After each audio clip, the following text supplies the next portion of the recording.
स्नेहसाधना yoga classes इथं तुळशीचं रोप देऊन योग दिन साजरा करण्यात आला। 21 जून रोजी स्नेहसाधना योगा क्लासेस इथं आंतरराष्ट्रीय योग दिन साजरा करण्यात आला। कार्यक्रमाची सुरुवात योगाची प्रार्थना करून करण्यात आली। यानंतर मुलांना सारिका घाडगे यांनी योगाबद्दलची माहिती दिली आणि दैनंदिन जीवनामध्ये योगाचं किती महत्त्व आहे हे पटवून दिलं। तसंच सहभागी सर्व विद्यार्थ्यांना तुळशीचं रोप देऊन याचं महत्त्व पटवून देण्यात आलं। झाडं लावा, झाडांचं संवर्धन करा असा संदेश यावेळी देण्यात आला।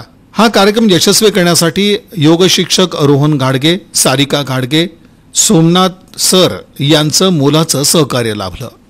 मी पीएस इंग्लिश मीडियममध्ये 12 वर्ष झाले मी योग शिक्षक म्हणून काम करत आहे।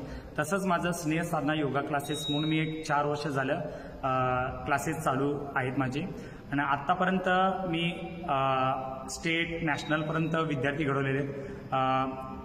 5 ते 6 आजपर्यंत माझे विद्यार्थी घडलेले आहेत आणि योगामुळे माझ्यामध्ये स्वतःमध्ये बदल झालेले आहे की मला जो टॉन्सिलचा जो त्रास होता तो त्रास कमी झालेला आहे। तसंच माझ्याकडे जे विद्यार्थी येतात की त्यांचे काही ना काही मेडिकल प्रॉब्लेम असतात, ते योगा केल्यामुळे ते मेडिकल प्रॉब्लेम पण त्यांचे कमी झालेले आहेत। मी 4 वर्ष झाले योगा करत आहे रोहन घाडगे सरांकडे स्नेह साधना योगा क्लासेसमध्ये। मी आधी खूप आजारी पडत होते, आता मी खूप स्ट्रॉंग झाले आहे। तुम्ही पण योगा जॉईन करा। तुम्हाला योग दिनाच्या हार्दिक शुभेच्छा।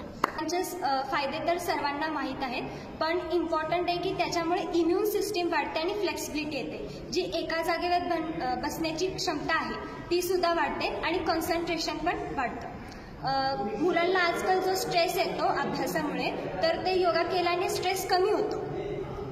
आणि आता योगा फक्त प्राणायाम किंवा सिंपल आसन यापुरतं लिमिटेड नाही आहे, तर कॉम्पिटिटिव्ह योगा पण सुरू झाला आहे। नॅशनल खेलो इंडियासारखे मॅचेस होतात, एशियन गेम्स ह्यावेळेस एशियन योगासन चॅम्पियनशिप पण झालते, इंडियामध्येच झालते आणि आपल्या जे इंडियन टीम आहे त्यांनी खूप छान परफॉर्मन्स दिलं। तर माझी अशी इच्छा आहे की सर्वांनी कॉम्पिटिटिव्ह योगा जॉईन करण्याचा प्रयत्न